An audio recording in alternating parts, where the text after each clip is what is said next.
جس سے آپ کو پتا چلے گا کہ حضرت علی کو ممبروں پہ گالیاں کیوں ہی نکالتے تھے.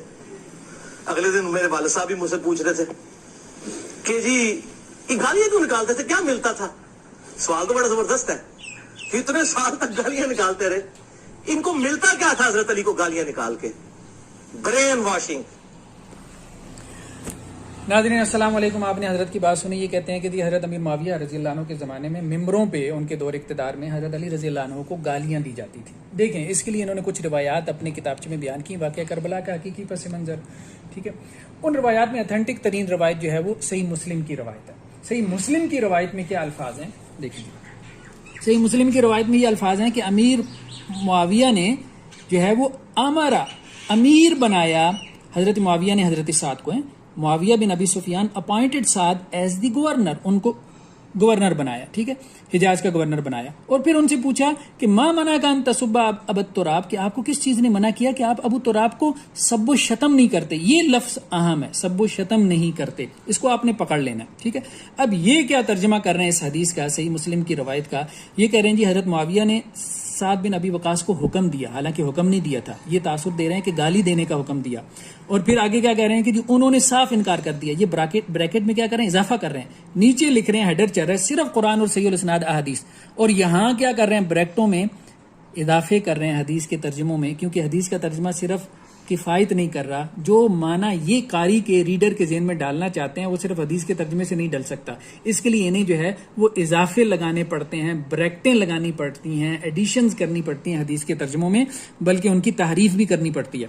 اب آپ دیکھیں مزید یہ کہ انہوں نے یہ ترجمہ کہاں سے لیا. انہوں نے ترجمہ لیا جی پروفیسر یحییٰ سلطان جلال پوری صاحب کا. ان کا بھی ترجمہ, یہ بھی بابوں کا ترجمہ ہے نا. اب یہ ترجمہ بھی اس میں انہوں نے جو ہے وہ کیا کی, ڈنڈی ماری ہے.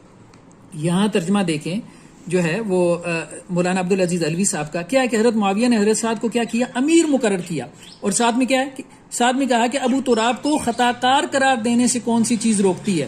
یہ اہم ترجمہ ہے.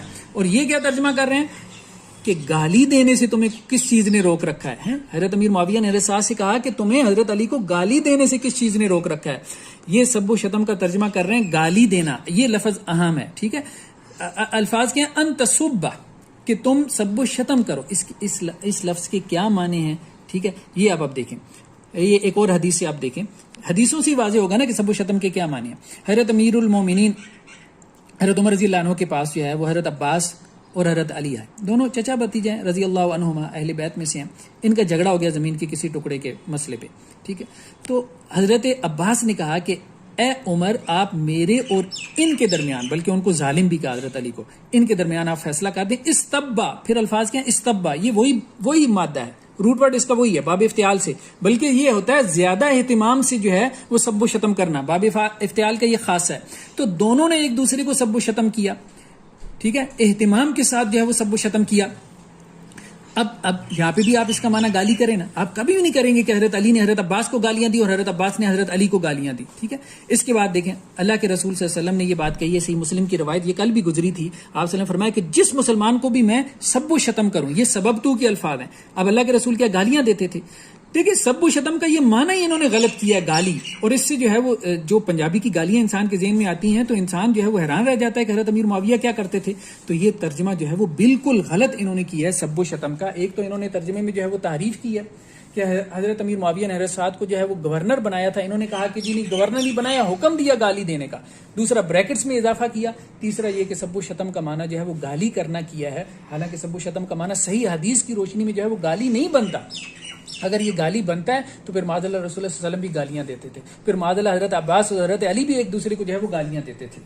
پھر اس کے بعد آپ یہ دیکھیں کہ گالی کون سی دی جاتی تھی. یہ صحیح مسلم کی روایت ہے, یہ بھی کیا ہے, صحیح بخاری کی روایت ہے. ٹھیک ہے, یہ حوالہ آپ کے سامنے آ رہا ہے. ٹھیک ہے, یہاں پہ کیا حضرت سال یہ کہتے ہیں کہ جی ان کے پاس ایک شخص آیا جو وہ کہہ رہا تھا کہ جی مدینہ طیبہ کا حاکم جو ہے وہ حضرت علی کو برسر ممبر بدگوئی کرتا ہے. تو حضرت سال نے پوچھا کیا کہتا ہے بھائی, تو وہ کہتا ہے جی انہیں وہ ابو تراب کہتا ہے. حضرت سال نے مسکرا کے کہا کہ بھائی اللہ کی قسم, یہ نام تو خود اللہ کے نبی صلی اللہ علیہ وسلم نے حضرت علی کا رکھا ہے. تو اب مجھے بتائیں زیادہ سے زیادہ گالی جو حضرت علی رضی اللہ تعالیٰ عنہ کو ممبر پہ دی گئی حضرت امیر معاویہ کے ساتھیوں کی طرف سے, وہ صحیح بخاری کی روایت کے مطابق یہ الفاظ ہیں ابو تراب کے. ابو تراب کے لفظ کیا گالی, ٹھیک ہے, غیر مناسب رویہ تھا کہ ممبر پہ حضرت علی کو ابو تراب نہیں کہنا چاہیے تھا. بیسیکلی کیا ہوتا تھا, ٹھیک ہے تنقید ہوتی تھی, ہم یہ مانتے ہیں, سب و شتم کے الفاظ جہاں حدیثوں میں ہیں اس سے مراد کیا ہے کہ حضرت امیر معاویہ کی طرف سے ان کے ساتھیوں کی طرف سے حضرت علی پہ تنقید ہوتی تھی. تنقید کیا ہوتی تھی کہ آپ قاتلان عثمان سے کیوں نہیں بدلہ لیتے. حضرت عثمان رضی اللہ عنہ خلیفہ راشد تھے, تیسرے خلیفہ تھے, اپنے گھر میں مدینہ منورہ میں شہید کر دیے گئے. اس کے بعد حضرت علی امیر المومنین ہیں تو وہ تنقید کرتے تھے کہ آپ ان قاتلان عثمان سے بدلہ لیں, ان میں سے بعد آپ کے لشکر میں ہیں. تو یہ تنقید وہ کرتے تھے, یہ بات ٹھیک ہے, لیکن یہ کہنا کہ جی گالیاں دیتے تھے, یہ صرف اور صرف حدیثوں کے اندر جو ہے وہ تحریف ہے, یہ بہتان ہے حضرت امیر معاویہ رضی اللہ عنہ پہ. اگر سب و شتم کا معنی حدیث کے الفاظ کا معنی گالی کرتے ہیں تو پھر معاذ اللہ کے رسول بھی گالیاں دیتے تھے معاذ اللہ. ابھی ہم نے آپ کو حدیث دکھائی ہے جو ہے وہ صحیح مسلم کی کہ صحیح بخاری کی کہ حضرت عباس اور حضرت علی رضی اللہ تعالیٰ عنہ نے بھی ایک دوسرے کو سب و شتم کیا. پھر گالی اگر آپ کہتے ہیں نا, سب سے سخت ترین الفاظ اگر کسی نے حضرت علی کے لیے استعمال کیے تو وہ حضرت عباس ہیں.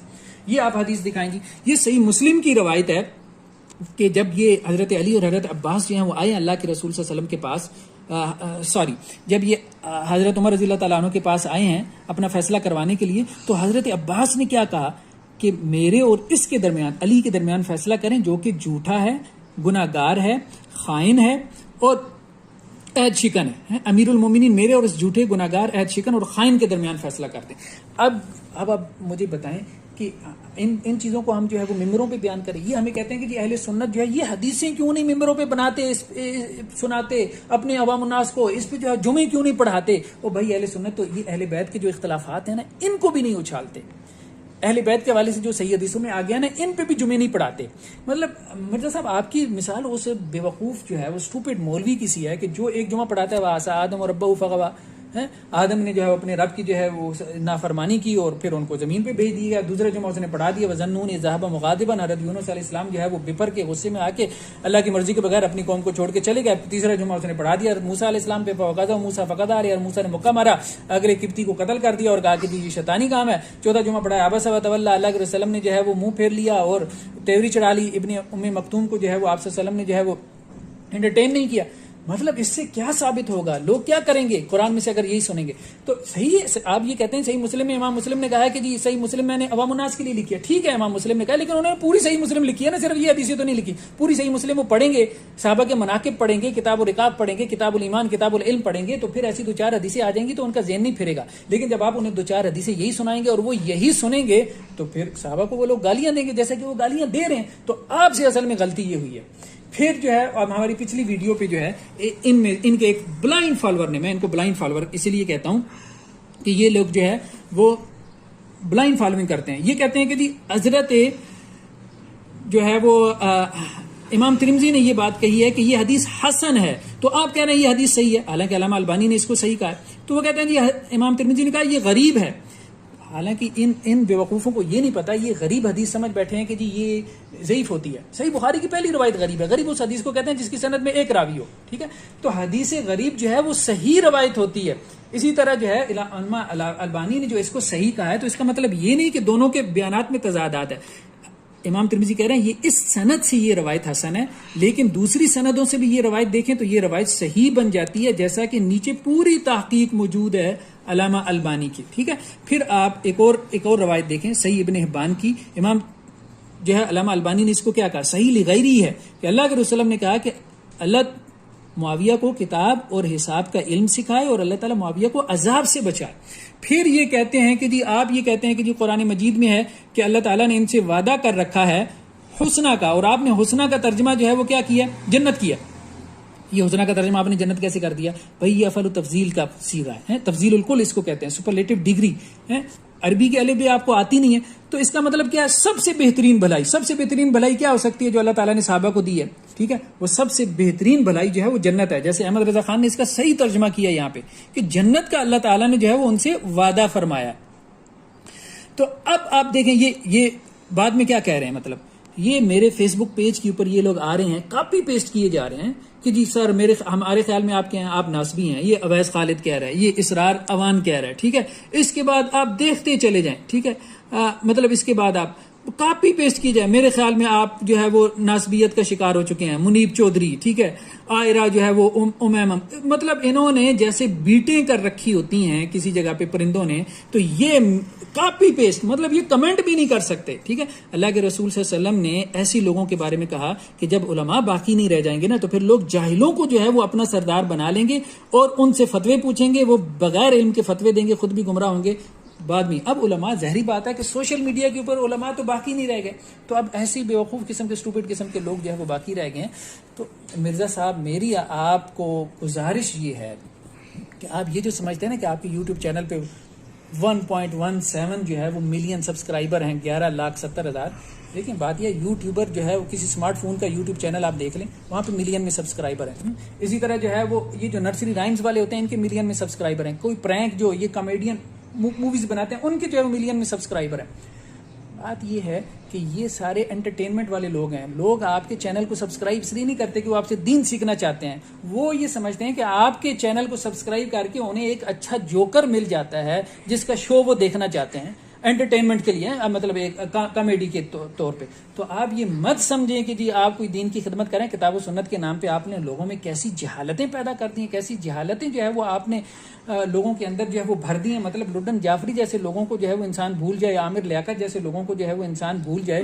آپ کے اور آپ کے فالوور جو بلائنڈ فالوورز ہیں ان کے بارے میں جب ہم دیکھتے ہیں. مزید یہ ہے کہ انجینئر محمد علی مرزا پہ ہماری جو تصانیف ہیں, انجینئر محمد علی مرزا, اس پہ تفصیلی رد موجود ہے. ہماری یہ ویب سائٹ پہ جو ہے یہ انجینئر محمد علی مرزا افکار و نظریات جو ہے یہ کتاب جو ہے وہ موجود ہے, اس کو آپ دیکھیں. ٹھیک ہے, پھر اصول حدیث کے بارے میں جو ہے وہ ہمارے لیکچرز ہیں, یہ 13 کے قریب لیکچرز ہیں. اس کی بنیادی جو اصطلاحات ہیں ہمارے یوٹیوب چینل پہ جو ہے وہ پڑھے ہیں, ان کو آپ دیکھیں. تو اللہ سے دعا ہے کہ اللہ تعالیٰ جو ہے وہ ان کو ہدایت دے, لیکن یہ ہے کہ نظر نہیں آ رہا کہ ان کو کوئی ہدایت ملنے والی ہے, کیونکہ اس کے لیے جہالت کو چھوڑنا پڑتا ہے. اور جہالت جو ہے وہ ظاہری بات ہے کہ اس کو چھوڑنا بہت انسان کے لیے مشکل ہو جاتا ہے جب انسان کے اتنے سبسکرائبر بھی ہوں اور اس کی واہ بھی ہو. اللہ سے دعا ہے کہ اللہ تعالیٰ سب کو سیدھے راستے پہ چلنے کی توفیق عطا فرمائے. السلام علیکم. کہتے ہیں کہ لا تسبوا اصحابی والا جو ٹکڑا ہے یہ اہل سنت بیان کرتے ہیں, پچھلا پورشن بیان کیوں نہیں کرتے کہ خالد بن ولید رضی اللہ عنہ نے سیدنا عبد الرحمن بن عوف رضی اللہ عنہ کے حوالے سے کوئی نزیبہ بات کی تو آپ نے فرمایا بھی میرے صحابہ کو برا نہ کہو. تو کہتے ہیں کہ یہ ٹکڑا کیوں بیان نہیں کرتے, اس لیے انہیں پتہ ہے کہ حضرت معاویہ کے دور میں حضرت علی پہ ممبروں پر سب و شتم ہوتا تھا, تو کسی کے دماغ میں یہ بات نہ آ جائے کہ یہ تو اولین صحابہ کو کہا گیا کہ میرے سینئر صحابہ کو گالیاں نہیں نکالنی. حضرت خالد بن ولید فتح مکہ سے پہلے مسلمان ہوئے, ان کی گالی عبد الرحمن بن عوف کے حق میں برداشت نہیں ہو رہی, تو جو معافیاں مانگ کے طلقاء ہیں فتح مکہ کے موقع پر مسلمان ہوئے حضرت معاویہ اور ابو سفیان, وہ مولا علی پر لعنت کروائیں, یہ کیسے درست ہو سکتا ہے؟ پچھلا پورشن بیان ہی نہیں کرتے. وہ کیوں نہیں بیان کرتے؟ اس لیے کہ ان کو پتہ ہے کہ حضرت معاویہ کے دور میں حضرت علی پہ ممبروں پہ سب و شتم ہوتا تھا, تو کسی کے دماغ میں یہ بات ہی نہ آ جائے کہ یار یہ تو اولین صحابہ کو ہی کہا گیا تھا کہ میرے سینئر صحابہ کو گالی نہیں نکالنی ہے. کہ خالد ابن ولید جو فتح مکہ سے پہلے مسلمان ہوئے ہیں ان کی گالی عبد الرحمن بن عوف کے حق میں برداشت نہیں ہو رہی, تو جو معافی مانگ کے طلقاء ہیں فتح مکہ پہ مسلمان ہوئے ہیں حضرت معاویہ اور ابو سفیان رضی اللہ عنہما, وہ اگر مولا علی پر لعنت کروائیں تو آپ امیجن کر سکتے ہیں. کہتے ہیں کہ سیدنا معاویہ رضی اللہ عنہ اور سیدنا ابو سفیان رضی اللہ عنہ نے یہ اہل بیت پر لعنتیں کروائیں, ممبروں پر لوگوں کی ڈیوٹیاں لگائیں کہ تم لعنت کرو. ہم کہتے ہیں لعنت اللہ علی الکاذبین, جھوٹوں پر اللہ کی لعنت. مرزا صاحب آپ اللہ کے لیے ڈر جائیں, اللہ سے, اس جھوٹ سے توبہ کر لیں, ورنہ یہ جو لعنت ہے نا, جھوٹوں پر لعنت والی بات, یہ آپ پر پہنچ جائے گی کسی نہ کسی دن, پہنچ بھی رہی ہوگی, اور جب یہ حتمی طور پر پہنچ گئی تو آپ کا بیڑا گرک دنیا آخرت دونوں میں ہو جائے گا. آپ توبہ کر لیں, اس لعنت سے بچ جائیں. یہ جھوٹ ہے مرزا صاحب, ہم آپ کو بار بار بتا چکے ہیں اور بتاتے رہیں گے. سیدنا معاویہ رضی اللہ عنہ سے زندگی میں کبھی ایک دفعہ بھی سیدنا علی رضی اللہ عنہ یا اہل بیت میں سے کسی پر لعنت کرنا یا کروانا قطعاً ثابت نہیں ہے. سیدنا ابو سفیان رضی اللہ عنہ جو والد گرامی ہیں سیدنا معاویہ رضی اللہ عنہ کے, سسر ہیں نبی کریم صلی اللہ علیہ وسلم کے, دیکھیں یہ رشتہ داری بھی, آپ کو ساری رشتہ داریاں بھول گئیں, کیا بیٹی ہونا ہی صرف رشتہ داری ہے؟ وہ بھی رشتہ داری ہے. تو جو باپ کے برابر ہے سسر جو ہے, بیوی کا جو باپ ہوتا ہے انسان کا بھی باپ ہوتا ہے, اس کی رشتہ داری کا آپ کو کوئی حیا نہیں ہے. آپ کہتے ہیں کہ وہ نعوذ باللہ جھوٹ باندھ رہے ہیں ان پر کہ وہ اہل بیت پر لعنت کرواتے تھے، نعوذ باللہ، استغفراللہ۔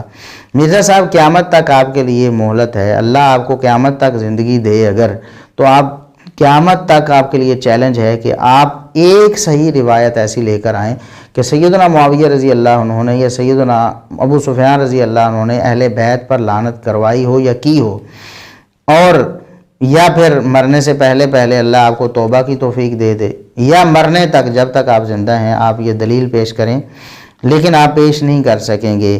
پھر آپ نے دوبارہ یہ بات ایک اور کلپ میں دہرائی کہ حضرت معاویہ کب مسلمان ہوئے؟ فتح مکہ کے موقع پر۔ ان کو اجازت ہوگی کہ وہ گالیاں دیں اور دلوائیں حضرت علی پہ؟ اور حضرت معاویہ کب مسلمان ہوئے؟ فتح مکہ پہ۔ ان کو اجازت ہوگی کہ وہ گالیاں دیں اور دلوائیں حضرت علی پہ؟ سیدنا علی رضی اللہ عنہ کو کبھی سیدنا معاویہ رضی اللہ عنہ نے گالی نہیں دی۔ مرزا صاحب اگر آپ ایک روایت پیش کر دیں، جس کتاب سے آپ پیش کریں گے، جس کتاب سے پیش کریں گے اس کتاب کو ہم سونے سے تول کر دیں گے آپ کو۔ سیدنا معاویہ رضی اللہ عنہ کا لعنت کرنا یا گالی دینا سیدنا علی رضی اللہ عنہ کو یا اہل بیت کو، اگر آپ ثابت کر دیں کسی ایک کتاب سے، ایک صحیح سند سے، گالی دینا یا لعنت کرنا یا لعنت کروانا کہ ممبروں پہ چڑھ کے لعنت کرو سیدنا علی رضی اللہ عنہ پر، اگر آپ یہ ثابت کر دیں تو ہم پوری کتاب کو سونے سے تول کر دینے کے لیے تیار ہیں۔ اور یاد رکھیں کہ صرف اگر وہ کتاب کئی جلدوں والی ہوگی تو صرف وہی جلد نہیں بلکہ جتنی بھی اس کی جلدیں ہوں گی، جیسا مسند احمد جو ہے وہ 50 جلدوں میں بھی چھپی ہوئی ہے نا، مؤسسۃ الرسالہ والی، اگر مسند احمد میں آپ یہ روایت ہمیں صحیح سند سے نکال کے دیں، کوئی روایت اس طرح کی، تو ہم پوری 50 جلدیں آپ کو سونے کے ساتھ تول کے دینے کے لیے تیار ہیں۔ لیکن آپ تا قیامت اپنی پوری زندگی میں یہ کر ہی نہیں سکتے، ہے ہی نہیں۔ سیدنا معاویہ رضی اللہ عنہ نے یا سیدنا ابو سفیان رضی اللہ عنہ نے ایسا کبھی نہیں کیا۔ آپ جھوٹے الزام ان پر لگاتے ہیں، آپ اللہ کا خوف نہیں کرتے۔ معاویہ کے دور میں حضرت امیر معاویہ کے حکم سے حضرت علی کو گالیاں دی جاتی تھیں۔ دیکھیں اہل سنت میرے مخاطب ہے جی، یہ پرچی لکھنے والا بھی اہل سنت ہی ہو۔ اب مجھے محمد علی مرزے کا پتہ نہیں کہ وہ سنی ہے یا شین ہے، وہ یہ باتیں کرتا رہتا ہے، وہ یہ اس کو اچھالتا ہے، گالیاں دیتے، حضرت معاویہ گالیاں دیتے تھے۔ میں قرآن سے جواب دینا چاہتا ہوں، میں قرآن سے جواب دینا چاہتا ہوں۔ قرآن کہتا ہے وَكَرَّهَ إِلَيْكُمُ الْكُفْرَ وَالْفُسُوقَ وَالْعِصْيَانَ، ہم نے محمد کے یاروں سے کفر کو بھی ہٹا دیا، فسق و فجور کو بھی ہٹا دیا، نافرمانیوں کو بھی ہٹا دی۔ ایک ہوگی، میرے نبی نے فرمایا مومن کو قتل کرنا کفر ہے اور مومن کو گالی دینا فسق ہے۔ مومن کو گالی دینا کیا ہے؟ زور سے بولو، مومن کو گالی دینا کیا ہے؟ فسق ہے، گالی دینے والا فاسق ہے۔ اور قرآن کہتا ہے کہ میرے نبی کے جو یار ہیں ہم نے ان سے فسق و فجور کو کیا کر دیا ہے؟ دور کر دیا، وہ فاسق نہیں ہو سکتے۔ ایک بات آپ بتائیں، جن لوگوں نے یہ باتیں گھڑی ہیں نا، انہوں نے گھڑی ہیں صحابہ کو بدنام کرنے کے لیے۔ ایک بات آپ بتائیں، ہم نبی پاک کے زمانے سے کتنے دور نکل آئے جی؟ 15ویں صدی، اور وہ کب تھے؟ قریب۔ صحابہ زندہ تھے کہ نہیں زندہ تھے؟ ہزاروں کی تعداد میں صحابہ زندہ تھے۔ میں بندیالوی گئے گزرے دور میں جب آپ کا ایمان مل کر بھی کسی صحابی کے ایمان کے 1,00,000ویں درجے کو بھی مقابلہ نہیں کر سکتا، میں بندیالوی جمعے کے دن خاکم بدان معاذ اللہ میرے منہ میں خاک، اگر میں حضرت علی کے متعلق کوئی ناروا جملہ کروں، گالی بڑی دور کی بات ہے، کوئی ناروا جملہ میری زبان سے الیاذ باللہ نکلے، سنو گے یا مجھے ممبر سے نیچے پھینکو گے؟